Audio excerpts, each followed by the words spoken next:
Jakarta diguyur hujan selama akhir pekan kemarin. Hal ini membuat Jakarta mendadak berkabut seperti cuaca di puncak Jawa Barat. Intensitas hujan yang membasahi Jakarta selama berjam-jam menyebabkan air tergenang di mana-mana. Bahkan beberapa wilayah terdampak banjir. Cuaca panas yang tiba-tiba berubah menjadi musim hujan ini dianggap ekstrim oleh masyarakat, bahkan hujan disertai dengan angin kencang. Sebenarnya, apa yang menjadi penyebab fenomena cuaca seperti ini? Dan langsung saja kita akan membahasnya bersama Iqbal Fatoni, Prakirawan Cuaca BMKG. Ya. Assalamualaikum Mas Iqbal, apa kabar? Ya, waalaikumsalam. Alhamdulillah baik, Mas Akbar. Oke, Mas Iqbal, ini banyak masyarakat yang menganggap cuaca akhir-akhir ini nih terasa dingin sekali gitu, seperti sedang di puncak. Ini di wilayah Jabodetabek. Apakah saat ini kita sudah memasuki musim penghujan? Iya, sebenarnya kalau dibilang musim penghujan masih cukup jauh ya. Bahkan saat ini bisa dibilang untuk musim kemarau sendiri baru sekitar 25% ya wilayah Indonesia yang resmi memasuki musim kemarau. Dan memang kalau dilihat hujan yang dikategorikan bahkan dibilang masyarakat ekstrim saat ini justru terjadi karena memang dinamika atmosfer yang masih ada beberapa dinamika atmosfer yang aktif mempengaruhi peningkatan curah hujan di sebagian wilayah Indonesia begitu. Oke, apakah ada fenomena khusus terkait hal ini seperti El Nino mungkin? Ya, fenomena seperti sebenarnya yang cukup mempengaruhi di Indonesia saat ini lebih ke adanya masih aktifnya Medium Julian Oscillation atau MJO yang saat ini memang walaupun dia berada di kuadran yang nilainya lemah, tapi posisinya yang di kuadran 5 masih berpengaruh lebih ke wilayah Indonesia bagian timur sebenarnya. Untuk gelombang ekuator lainnya seperti Rossby, memang masih cukup mempengaruhi curah hujan di wilayah Indonesia, terutama di Pulau Jawa dan sekitarnya. Dan bahkan dalam 3 hari ke depan ini, gelombang ekuatorial Rossby masih berpotensi mengancam peningkatan curah hujan untuk wilayah di Jawa bagian barat, serta kalau dilihat pengaruh lainnya, sirkulasi siklonik yang saat ini terdeteksi di wilayah Samudra Hindia Barat dayanya wilayah Lampung juga mempengaruhi konvergensi di sekitar wilayah Jawa bagian barat, sehingga Jawa bagian barat potensi hujan yang masih cukup tinggi hingga beberapa hari ke depan ini begitu. Kalau saat ini masih di musim kemarau, lalu intensitas hujan bisa dibilang ini cukup intens begitu ya, apalagi di libur panjang kemarin, ini terasa intensitas hujan ini sepertinya rasa-rasanya sudah masuk ke musim hujan begitu. Apa yang menyebabkan, faktor utama yang menyebabkan hal ini bisa terjadi? Apakah ada faktor perubahan iklim juga yang membuat keadaan ini bisa terjadi? Ya, kalau dilihat dari arah angin sendiri sebenarnya yang biasa kadang kita membedakan antara musim hujan dan musim dingin itu, musim hujan dan musim kemarau itu lebih biasanya dari arah angin barat dan timurannya. Biasanya angin baratan kita menyebutkan itu lagi musim hujan, sedangkan musim kemarau cenderung dari arah timuran. Saat ini memang dominan terlihat sudah bergerak, sebagian besar wilayah Indonesia bergerak dari arah timuran. Namun kembali lagi penyebab hujan dengan intensitas yang cukup tinggi tidak hanya dari musimnya di mana, bahkan di musim kemarau pun ketika ada faktor-faktor lain seperti kondisi dinamika atmosfer yang mendukung juga menyebabkan peningkatan curah hujan di beberapa wilayah begitu. Mas Iqbal, ini ada yang merasa begitu ya di Jakarta, di Depok, dan juga di Bekasi, ini cuacanya selain dingin tapi juga berkabut. Nah ini pertanyaannya, apakah ini kabut seperti yang kita rasakan di daerah tinggi gitu seperti puncak misalkan, atau memang ini kabut polusi udara? Ya, dari analisa yang kita lakukan sebenarnya untuk semenjak tanggal 28 Juni wilayah Jabodetabek itu diguyur hujan merata ya, mulai dari siang hingga malam hari. Kemudian di malam sebenarnya agak berhenti dan agak cerah gitu. Sehingga ketika cerah itu pendinginan sebenarnya terjadi di permukaan tanah ya istilahnya.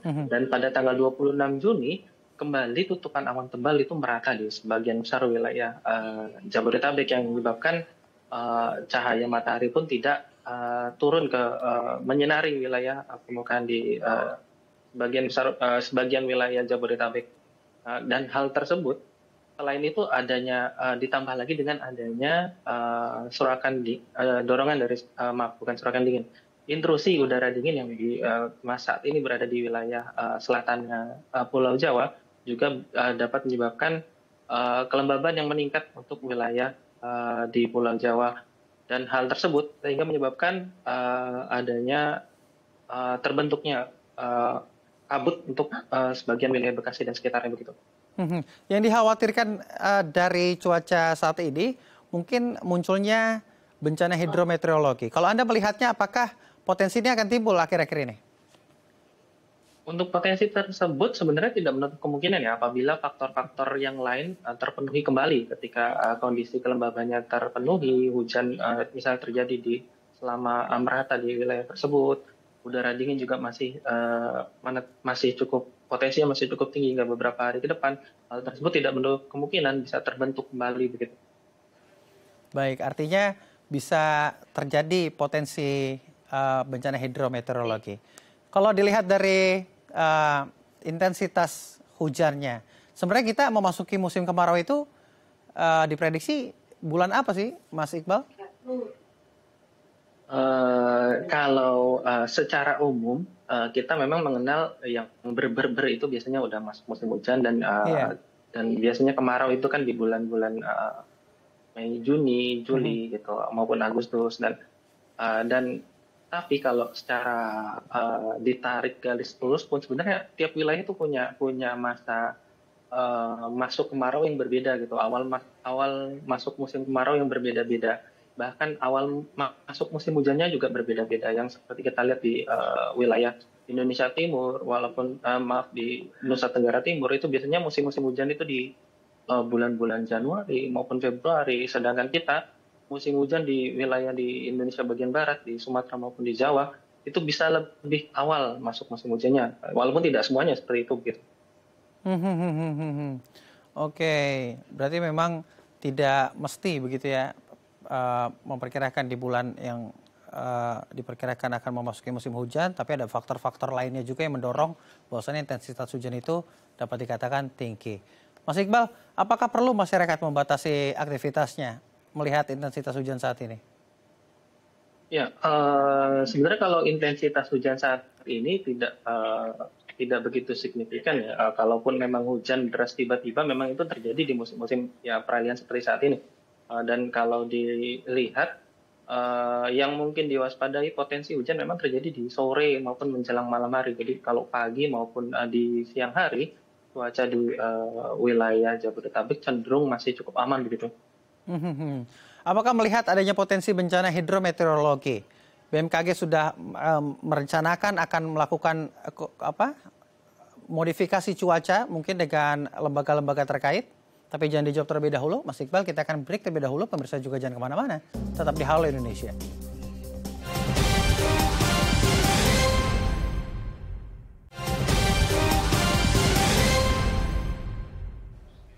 Terima kasih pemirsa masih bersama kami di Halo Indonesia. Kita melanjutkan diskusi bersama dengan Iqbal Fatodi, Prakirawan Cuaca BMKG. Mas Iqbal, kita lanjutkan perbincangan kita. Ini Jakarta berkabut, katanya cuacanya semakin dingin, yang dirasakan tidak hanya di Jakarta saja tapi ada di Jabodetabek begitu. Tadi Mas Iqbal menyebutkan bahwasannya bisa saja ada potensi bencana hidrometeorologi.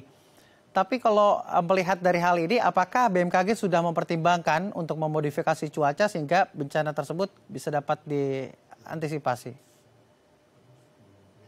Iya, kalau dari kami pihak BMKG sebenarnya kita juga sudah apabila ada kegiatan tersebut kita siap mendukung. Biasanya kita ada kerjasama juga dengan pihak-pihak terkait seperti BNPB maupun pihak-pihak lainnya terkait kebutuhan tersebut, dan biasanya kita siap apabila ada permintaan begitu. Oke, Mas Iqbal, bagaimana dengan teman-teman yang ada di pesisir Jakarta? Apakah juga memiliki potensi bencana rob sehingga himbauan sudah sampai juga ke sana? Ya, untuk wilayah pesisir sebenarnya masih terlihat cukup aman ya dengan tiupan angin yang tidak begitu kencang. Walaupun memang sebenarnya untuk wilayah perairan yang lebih diperhatikan lebih ke wilayah selatan itu perairan selatannya wilayah di Pulau Jawa yang mungkin walaupun saat ini terpantau hanya di kisaran 1,25 hingga 2 meter. eh, di Selat Sunda pun memang masih cukup aman, tapi juga perlu diperhatikan mungkin akan ada peningkatan ketinggian gelombang yang mungkin terjadi apabila ada hujan dengan intensitas tinggi di wilayah-wilayah tersebut gitu. Baik, kalau melihat dari tren kualitas udara saat ini, apakah juga menjadi membaik karena adanya potensi hujan yang mungkin intensitasnya lebih tinggi?